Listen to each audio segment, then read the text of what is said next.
Basilea, channel pendalaman Alkitab, studi teologi, dan podcast pelayanan oleh Pendeta Sony Santoso, Eskom, MTH.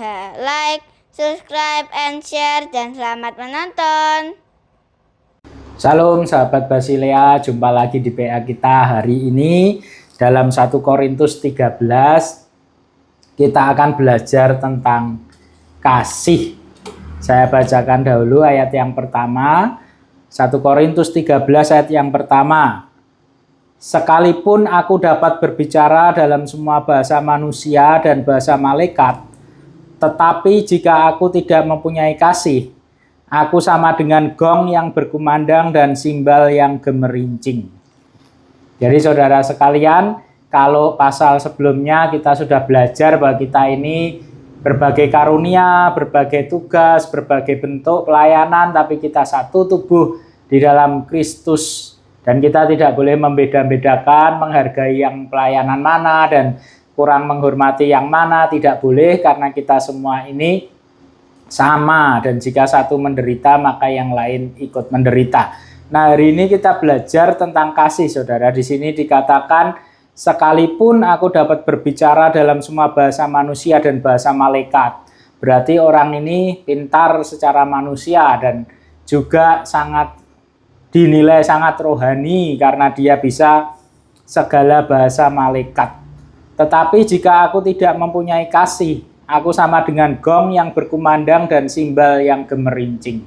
Jadi apapun bentuk pelayanan kita, sehebat apapun manusia menilai, sedahsyat apapun dampaknya, tapi jika aku tidak mempunyai kasih, aku sama dengan gong yang berkumandang dan simbal yang gemerincing. Artinya tidak ada gunanya, saudara, cuma omong doang, begitu ya.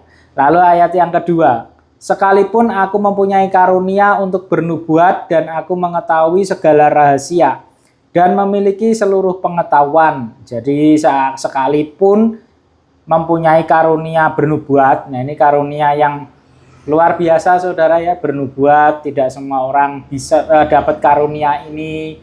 Dan orang yang punya karunia ini tentu akan dinilai orang yang sangat rohani. Dan aku mengetahui segala rahasia dan memiliki seluruh pengetahuan. Nah, pengetahuannya sangat luar biasa, baik secara teologi ataupun pengetahuan yang lain. Artinya orang ini orang pintar, saudaraku.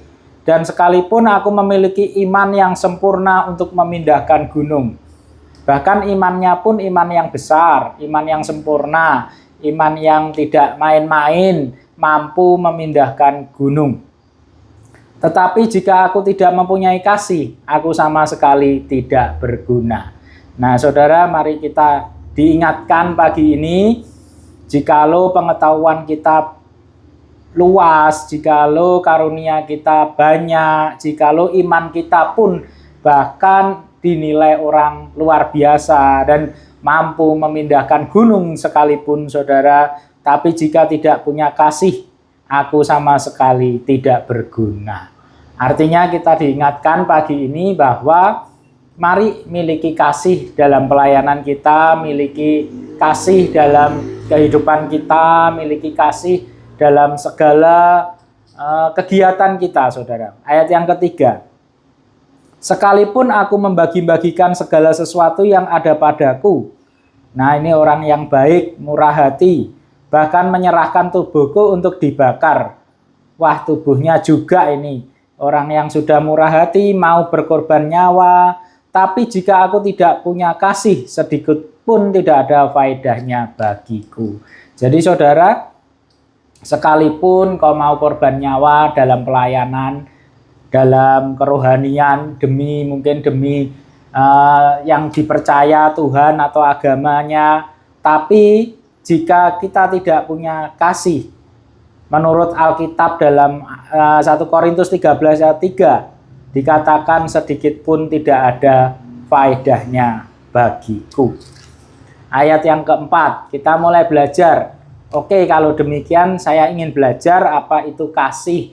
Saya ingin pelayanan saya ingin kegiatan dan kehidupan saya penuh dengan kasih. Maka saudara bisa berdoa, minta Tuhan untuk belajar mengasihi. Dan di dalam ayat 4 kita belajar kasih itu sabar, kasih itu baik hati, ia tidak cemburu. Jadi yang pertama-tama kasih itu sabar.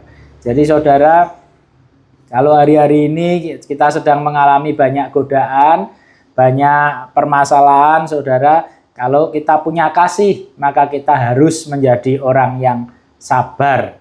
Kasih itu baik hati, kita juga harus menjadi orang yang baik hati, tidak cemburu. Ia tidak memegahkan diri dan tidak sombong. Berikutnya, kasih itu punya ciri, dia tidak sombong, dia tidak membanggakan dirinya sendiri. Dia tahu bahwa seluruh pencapaiannya itu karena anugerah Tuhan. Ayat kelima, ia tidak melakukan yang tidak sopan. Jadi saudara, orang yang punya kasih akan berlaku sopan. Jika kehidupan kita tidak sopan terhadap orang lain, apapun bentuk pelayanan kita, seberapa banyak kegiatan aktivitas kerohanian kita, maka itu tidak berguna. Karena tanpa kasih tidak ada faedahnya, saudara. Dan tidak mencari keuntungan diri sendiri. Orang yang mengasihi tentu memikirkan orang lain. Orang yang mengasihi tidak berfokus pada keuntungan dirinya sendiri di dalam pelayanannya, di dalam kehidupannya. Lalu ia tidak pemarah dan tidak menyimpan kesalahan orang lain. Orang yang punya kasih tidak temperamen, saudara, tidak emosional, tidak suka marah, dan tidak menyimpan kesalahan orang lain, tidak pendendam juga. Apabila kita selama ini pernah disakiti orang dan kita masih simpan dendam itu, saudara, pagi ini kita diingatkan, yuk ampuni orang lain, miliki kasih dalam pelayanan kita. Karena kasih itulah dasar dalam pelayanan kita.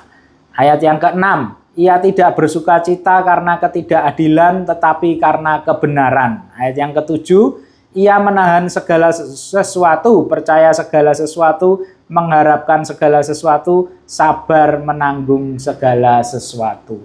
Kasih itu percaya bahwa apapun yang terjadi dalam kehidupan kita, kita akan mampu bertahan. Kita percaya, kita punya pengharapan, kita sabar menanggung di dalam Tuhan. Karena Tuhan selalu menyertai kita, Dia mengizinkan yang terjadi dalam hidup kita bukan suatu tanpa alasan, tapi Dia punya alasan untuk hari depan yang penuh cemerlang, saudara. Allah mengizinkan segalanya untuk kebaikan kita. Jadi mari saudara, kita miliki kasih dalam pelayanan kita, saudaraku, apapun bentuk pelayanan kita, mulai pelayanan kita dengan kasih, dasari pelayanan kita dengan kasih, kehidupan kita juga, kegiatan kita apapun itu, saudara, jangan hanya mengasihi dalam pelayanan, tapi juga dalam seluruh segi kehidupan kita. Selamat beraktivitas, Tuhan Yesus memberkati.